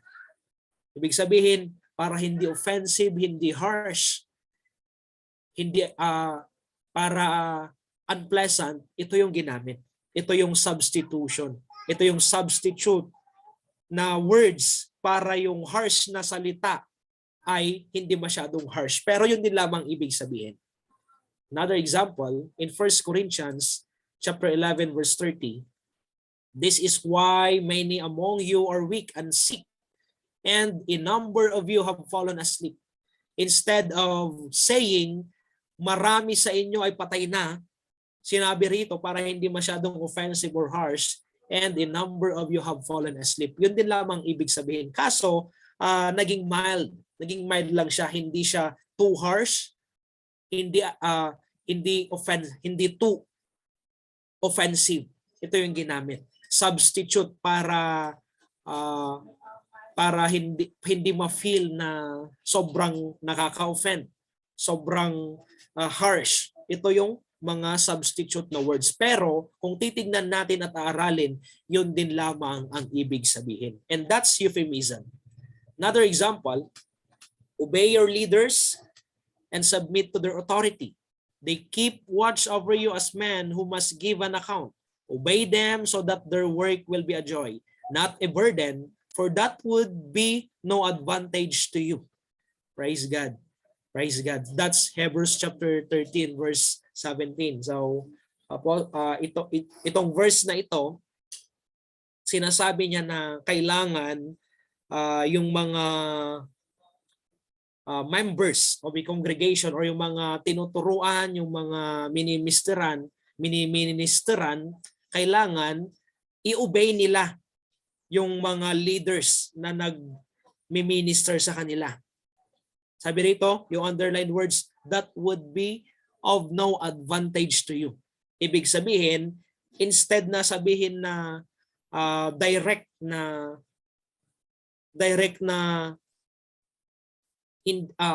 ito ay hindi sinabi na hindi makakapagbigay ng maganda in return sa inyo. That would be of no advantage to you. So, imbis na sabihin na yung very harsh, mas harsh na word dito, ito na lang yung sinabi na hindi ito makakaganda sa inyo. Hindi kayo makakapag-gain ng advantage. Ito na lang yung sinabi. Praise God. For that would be of no advantage to you. Praise God. Imbis na sasabihin sana na wala kayong makukuha, wala kayong basta yung words na yung very offensive, very harsh na words when it comes na sa word na walang makukuha, imbes na yun yung gagamitin, ito na lang yung sinabi na phrase, that would be of no advantage to you. Another example, all that the Father gives me will come to me, and whoever comes to me, I will never drive away. That's John chapter 6 verse 37. I will never drive away. Yun na lang yung salita na ginamit instead of palayasin or ano pa man, yung mas harsh pa sa words na yon. Pero ang ibig sabihin, ganun din lamang, hindi nalalayo or hindi naiiba. Gumamit lang ng mild na salita or words para hindi harsh at hindi rin offensive. And that's euphemism. Let's have number 9 or the irony. Irony or irony, it depends. Depends kung saan lugar, but still acceptable.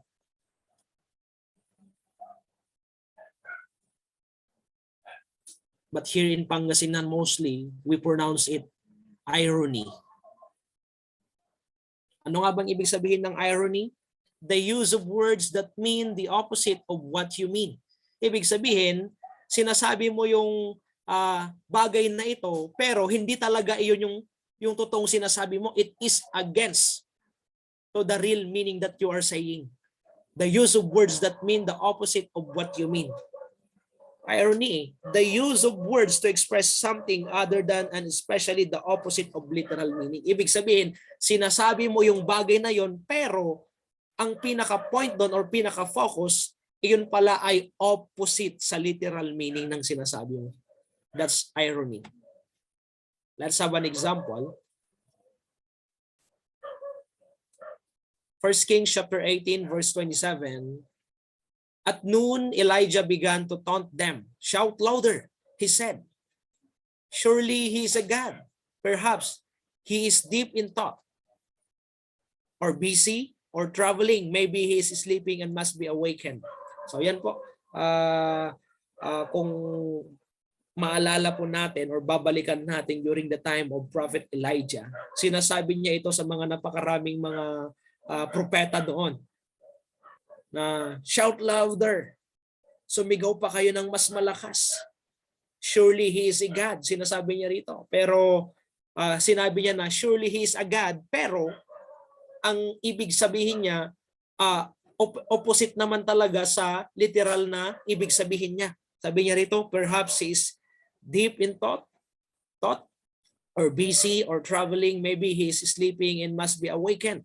Surely he is a God. Pero ang totoo talagang ibig sabihin niyan, hindi naman talaga siya totoong Diyos. Yun yung ibig sabihin niyan. Surely he is a God, pero opposite to its literal meaning. Naintindihan po? Na sinabi niya yon, pero ang katotohanan, hindi naman talaga iyon yung totoong Diyos yung kanilang tinatawagan. Praise God. That's irony. It is the opposite of the literal meaning. Another example, 1 Corinthians chapter 4 verse 8. Already you have all you want. Already you have become rich. You have become kings. In that without us, how I wish that you really had become kings so that we might be kings with you. Praise God. Still, parang nakakaloko. It is opposite to the literal meaning kung ano man yung nasabi. Nasabi rito, already you have all you want. Already you have become rich. You have become kings. Pero meron sinabi ito, and that without us. Praise God. Hallelujah. How I wish that you really had become kings so that we might be kings with you. Sinabi niya yung mga salitang iyon, pero ang katotohanan, opposite pala sa kanyang sinabi, yung kanyang ibig sabihin. Already you have all you want, already you have become rich, you have become kings. And that without us. Praise God. Parang nakakaloko na sinasabi niya yung bagay na yon, pero hindi naman talaga yun yung ibig sabihin. Hindi, kabaligtaran pala ng sinasabi ng nagsasalita. In our generation, yung bagay na yan, nakaka-insulto para sa atin. Praise God. Ini-insulto tayo. They are saying something, pero affected tayo kasi alam natin yung kanilang sinasabi, opposite pala sa sinasabi nila. Ganun po yung ibig sabihin ng irony. Let's have the number 10 or panghuli na part of the figures of speech na kasama sa ating subject na biblical hermeneutics. And I really believe we are very much familiar with this, the hyperbole. Ano nga bang ibig sabihin? It describes something as better or worse than it really is. Very clear na definition of hyperbole, exaggeration of words or statement. Ibig sabihin, pagmamalabis in Tagalog. Sobrang exaggeration of words or statement. It's either very, very positive or very, very negative. Yun po. Exaggerated eh. Describe something as better or worse than it really is. That's hyperbole, pagmamalabis. Examples of hyperbole. Let's have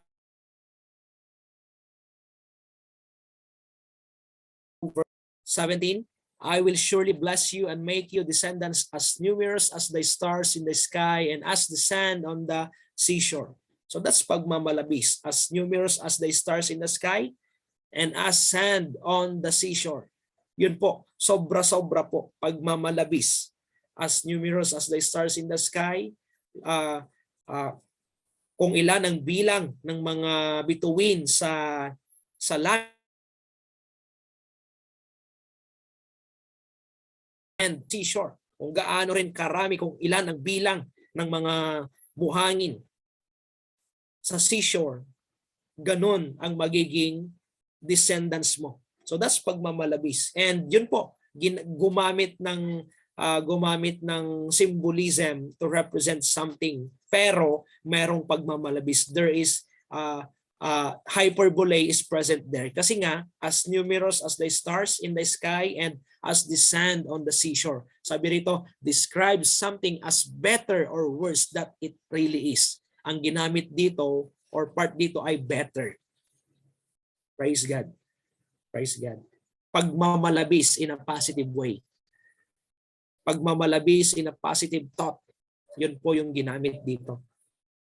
And that's hyperbole. Let's have Judges chapter 7 verse 12.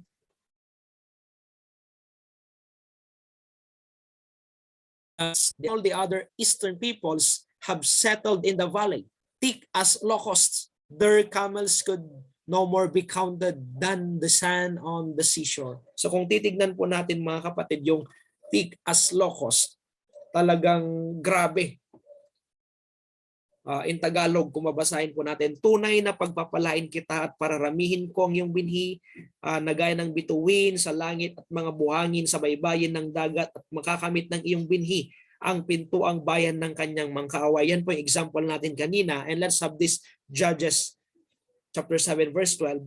Ang mga Midianita at ang mga Amalekita at ang lahat ng mga taga-silangan ay nakakalat sa libis na parang balang sa dami, at ang kanilang mga kamelyo ay di mabilang na gaya ng buhangin sa tabi ng dagat. So kung yung underline words dito, thick as locust. Sabi nito, parang balang sa dami. Alam naman natin in the Old Testament story na thick as locust, talagang pagmamalabis yung ginamit doon na example na balang sa dami, parang balang sa dami. Alam naman natin na kung magkukumpul-kumpul or magsasama-sama ang lahat ng mga balang, lahat ng madadaanan nila, talagang ano yan, talagang plague iyan, talagang salot iyan, talagang merong pagkatapos yung madadaanan nila, talagang magkakaroon ng krisis. Lahat ng madadaanan nila masisira. Lahat ng dadaanan nila talagang kakainin nila. Pero ang focus doon kung gaano karami, thick as locust. Praise God. And another pagmamalabis, kung titingnan natin, their camels could no more be counted than the sand on the seashore. Yun po. Sinabi rin dito na, or minention din dito na ang kanilang mga kamelyo ay di mabilang na gaya ng buhangin sa tabi ng dagat. That's pagmamalabis. Very hyperbole. Sobra-sobra. Praise God. Another example, Book of John, chapter 21, verse 25. I guess ito na po yung panghuling verse or example natin. Jesus did many other things as well. If every one of them were written down, I suppose that even the whole world would not have room for the books that would be written. So ito po, is pagmamalabis, is still hyperbole. Even the whole world would not have room for the books. That's pagmamalabis, sobra-sobra. Kaya these words or these phrases, these underlined words, considered hyperbole, and hyperbole is a figure of speech, and figures of speech, kung meron ito, kung nababasa natin ang mga bagay na ito, kailangan hindi po literal ang interpretation natin.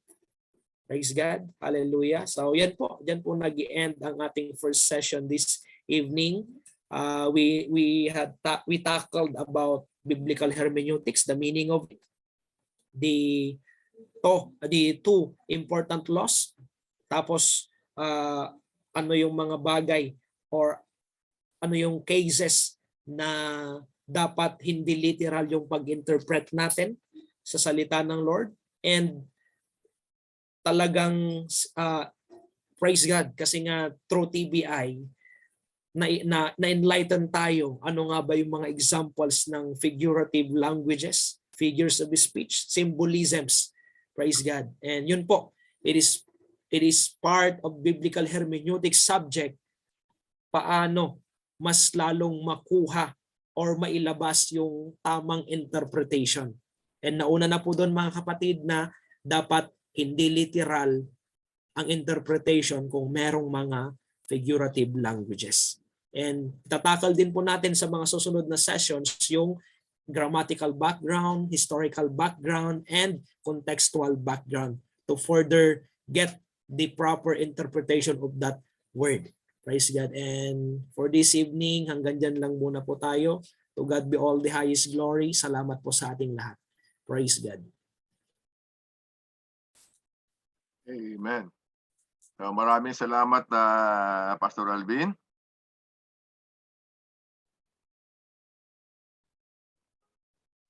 Praise God. At may natutunan tayo, ano? At unang portion pa lang 'yon dahil 4 na session po 'yan. At ang pang-apat ay kalahati ay 1 oras lang, at ang 1 oras ay examination. No? Pero ba tayong gustong itanong tungkol doon sa ating napag-aralan? Meron po ako, Pastor. Okay, sige. Sa euphemism po, number 8, euphemisms. Sino yan? Yung naririnig niyo po ba ako? Wala kang video, ano? Ay, sandali, ibaliktarin ko. Okay. Okay, sige. Euphemism po number 8, yung sa 1 Corinthians 11:30, yung sleep, not many are asleep. Kasi po meron po mga relihiyon na nagtuturo po ng soul sleep. Kaya po ba ganun ay dito, dahil literal yung pagka-interpret nila nito? Kasi di ba yung, I think Jehovah's Witness or something, nagtuturo ng natutulog yung mga, pag namamatay tulog yung kaluluwa, yung some soul sleep na hindi yung ano. I was just wondering kung kaya po ba ganun ang katuruan nila dahil ang pagka-interpret po nila ay literal doon sa itong sleep na ito instead na ano. Okay, kung titingnan natin yung sa meaning na euphemism, ay kailangan muna natin yung may example diyan, di ba? Apo, Tapos may yung naka-underline. many are, Oo. Kung makita na kagad natin or malaman na kagad natin kung ano ang ibig sabihin o naka-underline na yun, hindi literally. Dahil hindi natin pwedeng idugtong literally, di ba? Mhm. Oo. So, titingnan mo, i-interpret muna natin yon kung ano ibig sabihin nun, tapos idudugtong natin sa sentence. At yun ang ibig sabihin ng sentence na yon. Kung mayroon ka mang sinasabi na mayroong mga nag-interpret ng literal, hayaan na natin sila. Kaya lang sa atin, hindi natin papakialaman yung gano'n. Sa atin, gano'n ang interpretation natin sa hermeneutic. Kailangan mo nang matutunan natin kung ano ibig sabihin nun under the figure of euphemism. Apo, kasi minsan para lang sinabi ko yon kasi mahilig sila noon, naalala ko, nagbibigay ng mga pamphlet at kasama yun sa kanilang yung tinuturo.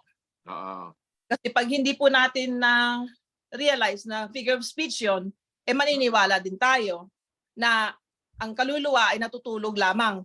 Kasi iba yung kanilang last days na nakaturuan. Yung minsan mga ganun sila. So maganda na natakol natin to dahil medyo na-realize ko kaya pala ganun sila pag nag-interpret. Kaya pala ganun ang katuruan nila. Hindi pala naintindihan na ano lang pala ito. Amen. Na euphemism or figure of speech. Salamat po, Pastor. Thank you, Dan. Mm.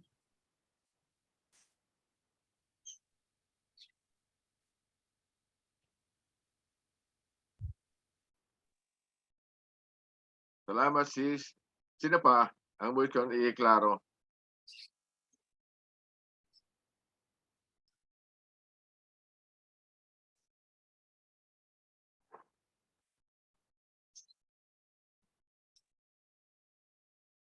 Napansin natin doon na ang talagang unang-unang rule sa interpretation ay literal. Literal talaga. Kung ano ang pagkasulat, ganoon ang ibig sabihin noon. Maliban na lang doon sa exception. At isa sa exception na yan ay yung paggamit ng figure of speech. Pero pag nalaman na agad natin ang ibig sabihin ng figure of speech doon sa mga example na may naka-underline, di ba? Ay pwede na nating interpretin yun ng literal. Pero kapag hindi natin nalaman ang ibig sabihin ng figure of speech na yon, may hirapan tayo at hindi natin mai-interpret. Tsaka Pastor Edgar, masyado pang maaga kasi nasa ano pa lang tayo, halos nasa definition pa lang tayo ng biblical hermeneutics. Marami pa tayong matatakel about hermeneutics at mas maliliwanagan pa tayo later on. Amen.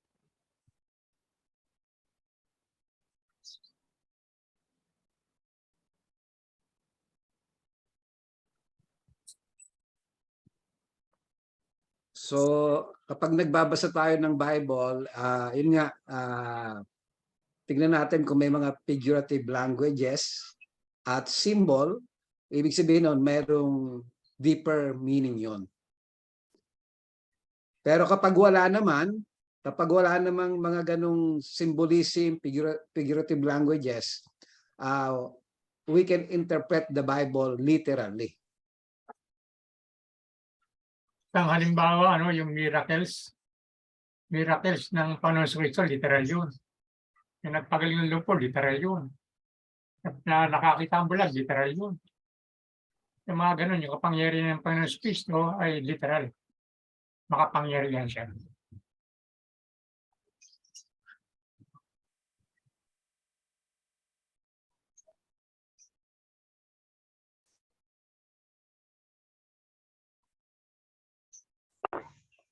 Sino pa ang may gustong share?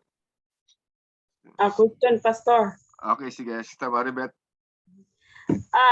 Tungkol po ba sa sa hyperbole ba 'yon? Hyperbole. Opo, hyperbole. Yung figurative speech niya, yung thick as locust or numerous as sand. Hindi po talaga siya numerous as sand. Hindi po talaga In-exaggerate lang. exaggerate lang. To give emphasis doon sa topic. Pero hindi talaga siya yun yung nangyayari na mas numerous sa sand siya. Oo, hindi naman. Kung Parang in-exaggerate, Kasi- siya? Walang yung miracles niya, no room for the books. Even hindi siya makasya sa whole world yung books na yung miracles ni God, hindi talaga yun siya. Exaggerate lang talaga yun, or minsan din nangyari talaga na totoo talaga yung miracles na mas kung mapuno talaga yung world sa pagsusulat ng mga miracles ni God. Kumbaga parang hindi na mabilang o hindi magkasya sa libro, hindi mabilang. Parang ang buhangin sa dagat, hindi mo naman mabibilang ang buhangin sa dagat or ang mga stars sa universe. So exaggeration yung figurative language diyan. Tapos in my case din na talagang totoo talaga yung miracles na pwede rin siya masulat, na madami talaga siya. Kahit hanggang ngayon marami talaga na matigit talaga siya sa whole world na masulat sa book. Ang ibig sabihin lang talaga nung marami. Marami. Sangkatutak. Katulad ng example dyan, di ba? Yung lahi ni Abraham. Di ba? Alam naman natin na ang direct na lahi ni Abraham yung mga Israelita. Oo. Tapos naging spiritual tayong mga mananampalataya ni Jesus, naging spiritual tayong lahi ni Abraham. Pero hindi pa rin tayo magmamatch doon sa star saka sa sand. Diba? Ganun lang ang pagkaintindi noon. Pero ang ibig sabihin noon is sa pagsalita ng Panginoon doon is marami. Paparamihin kita. Ganun. Amen. Thank you po. check natin yung mga mga bituin sa langit, mabibilang ba natin? Hindi natin mabibilang, di ba? Ay yung mga buhangin sa dagat, mabibilang ba natin? Hindi natin mabibilang lahat yun. At mahirap tumbasan yung bilang na yun para ganun na maging number ng mga locust. So, sabi na siya mo daghan ta. Daghan kaayo. Daghan tayo kaayo. Mananampalataya, ganon.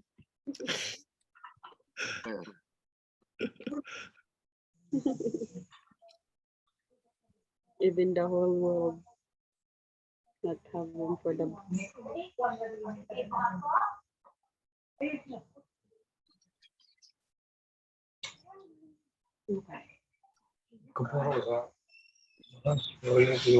hindi ba yun makakuan dyan, diba? Exage, gamit ko rin siya, exage word. Nagyete, ang balas daghan na pagkain sa tao. Karama, pero ba, sama sa mga Dila yun ko ang mga descendant ni Abraham to.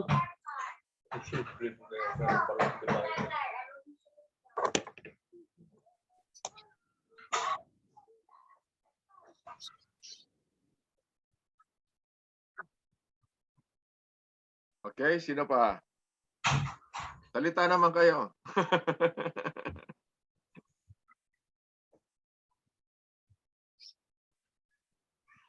No.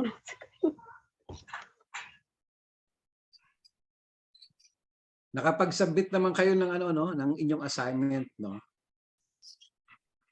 Hindi pa kompleto, Pastor. Okay. Nasa ano pa lang siguro mga 40. Lahat Oo. siguro. Yan, paki-submit ng assignment weekly para hindi kayo matambakan. Mahirap kasi mahirap yung maraming hinahabol. Tapos darating pa yung exam, magka-cramps na. Kaya mas maganda na may schedule kaya kayo binigyan ng mga assignment para nadadigest nyo na yung ating aaralin. May idea na sila bago pa lang yung discussion, may idea na sila. Bago sa lecture, meron na tayong idea kung ano yung sinasabi ng teacher natin. Pastor, paki-specify yung assignment. Yun, yung answer sheet, yung sinasagutan dito. Oh. Yan. Yung homework yan, sasagutan niyo sa bahay. Tapos isasubmit bago mag-meeting. Study answer guide, Pastor John. Study Answer guide. Yung buong study guide, lahat yun Per module. yun, study guide. Okay, lahat daw, lahat. Pwede, lahat. Pag matapos ang Hindi ng 10 points. Pag matapos ang klase, dapat kumpleto na yun. Kailan ang submission hanggang anong date? Pastor, ganito yan. 4 ang module, di ba? Oo. Module. Sabi, 4 na pagkakahati-hati, yung aralin na yan. Yung first module, dapat yung ma-submit na ngayon. Yun yung mula yung biblical hermeneutics hanggang sa bago mag-principles of interpreting the Bible. Dapat yan, na-submit na ngayon yan. Pero pagkatapos ng yung second module, dapat ma-submit na yung para second module. Okay, nakasubmit na. Oo. So, isa-submit na. Oh, nakasubmit na. na. Yung lahat naman, bago magsimula yung exam, bago magsimula yung klase hanggat maaari, sa last week natin, kompleto na yung mga assignment. Ito. Different biblical different between one. Okay. So page 1 to 1.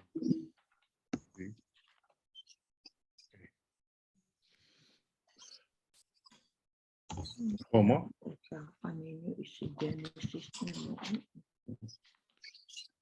Advance na.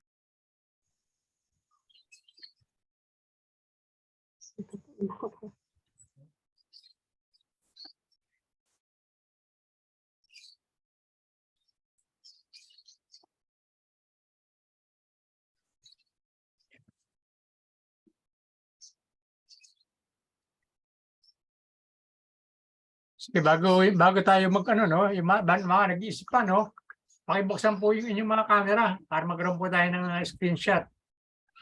Screenshot po, makita po lahat ng mga dumalo sa sa session na to. Paki-open lang po yung mga camera nyo.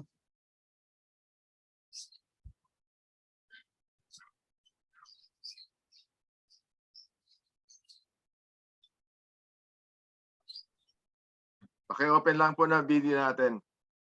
Kahit na sandali lang.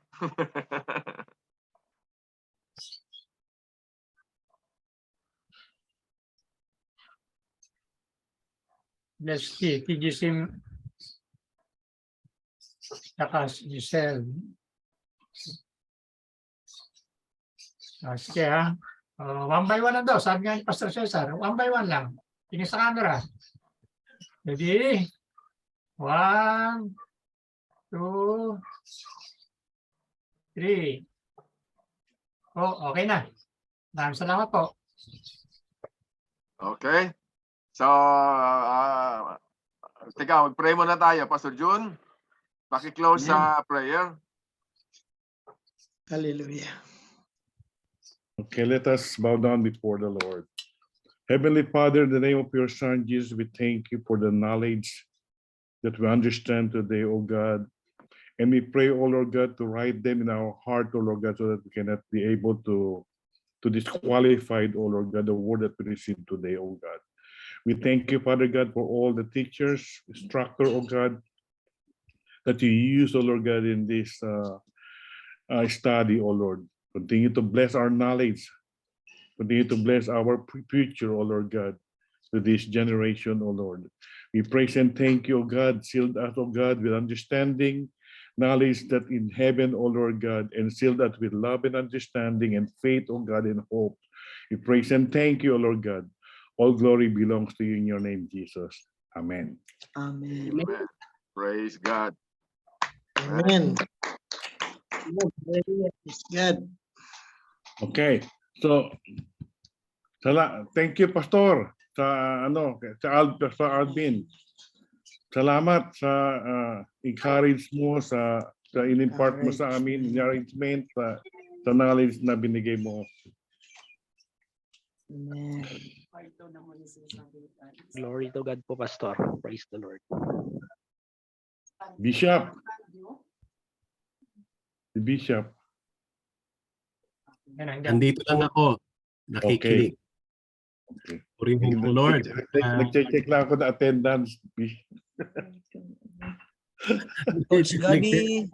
Akala mo pag tinawag mo yung pangalan ko, wala ako, ha?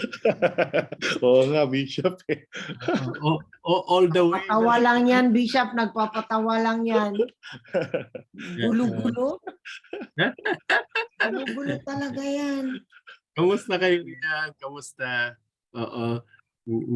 Ano lang, encouragement, no?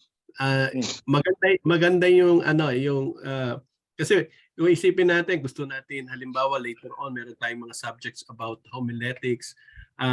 Kahit anong ganda ng outline of preaching, kung mali naman sa context o mali ang interpretation, yung 2 Timothy chapter 2 verse 15 na sinasabi to study, to show yourselves approved unto God, a workman that need not to be ashamed, rightly dividing the word of truth.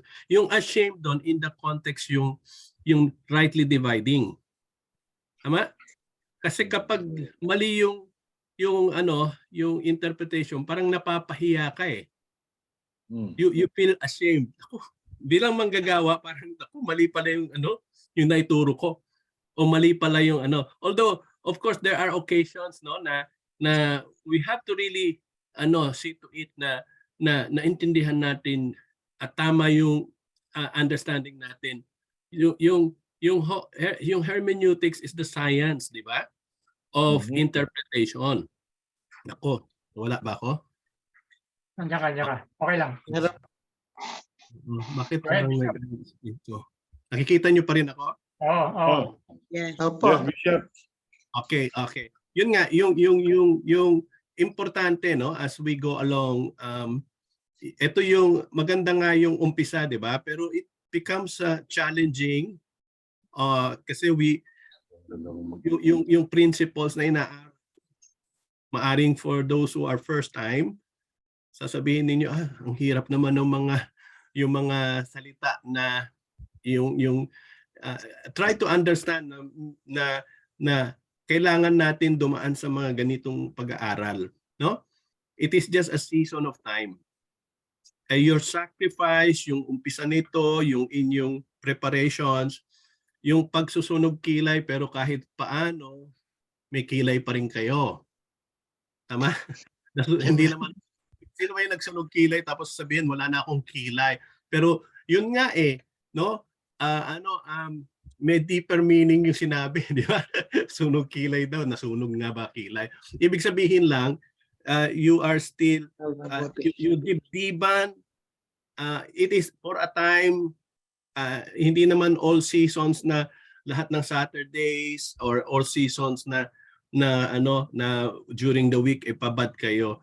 Ito yung time na talagang bumabad kayo. This is a season na nag-aaral kayo no? Pero be passionate about it. Study, sabi doon, study to show thyself approved unto God, a workman that need not to be ashamed. rightly dividing the word of truth. Ang sarap po, no, maganda yung mga misa na kanina nasabi, misa naintindihan na natin kung bakit ang daming mga kulto na lumabas. Cults, na mali kasi yung interpretation nila ng scripture, tama? Kasi science is exact, may exactness ang science, di ba? Hindi pwedeng sabihin natin 2 plus 2 is equal to another number. 2 plus 2, ano po ang 2 plus 2? 4. Tama? So, ibig sabihin, science kasi exact. So yung rules na inaano natin, if we understand yung law or yung rules of interpretation, then nagkakaroon ngayon tayo ng similar results. In a way, tama yung interpretation kasi tama yung rules na ginamit. You cannot use the rules of basketball sa football. Tama, magkagulo. So, kahit sa Bible, you have to understand that there are literatures or poetic literatures, merong narratives, at later on, further, magiging very interesting pa yan. Amen? Yun lang, at hindi ko na papalalimin pa. Gusto ko lang kayong ma-encourage kasi pinangalanan ako ni Pastor June, si Bishop. Nami-miss kasi ko niyan kasi laging so purihin ang encourage ko kayo diyan. Sorry po, wala akong kwelyo hindi dahil hindi ako sumusunod, malamig kasi dito malamig. Malamig. So okay, God bless you all. At hindi man ko lahat familiar yung mga faces, so it is good na hindi lang pangalan yung nakikita dito, nakikita rin natin yung mga faces natin, pakita rin kayo. It is also one way of encouraging one another po. Dahil we don't know kung magkikita tayo in person, pero it is a privilege that we are coming together even virtually ngayon. So purihin ang Lord at glory to God. Amen. Amen. Wala yung Thank you, Bishop. Thank you po. Okay. Bless everyone.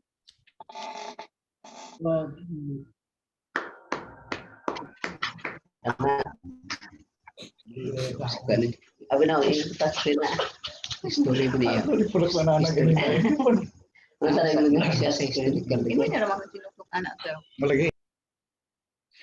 Okay. Sige, taga Polanco. Thank you, Pastor. Pastor. Hello. Good morning or good night sa mga. Matutulog pa kami. Kayo'y gising na. Oo. Kami gising na. Kayo matutulog pa lang kami. Oo. Gising na. Hindi pa naghapunan, Pastor. Oo. Kami pamahaw pa lang. Pamahaw. Kayo pa rin hapon na. God bless now. God bless everyone. God bless. Bye-bye. Bye po sa lahat. God bless. Sister Jesseline, kumusta po? Next Father week Gabi. Sir Mario. Sa lahat. Dodo. Bye-bye. Hello, Sister Jesseline and Brother Gabi.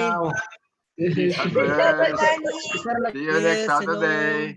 See you next week. Guy, Dobby. Sister Gigi, Sister Giselle. Tomorrow, See Sister Dobby. you tomorrow, Mr. Dobby.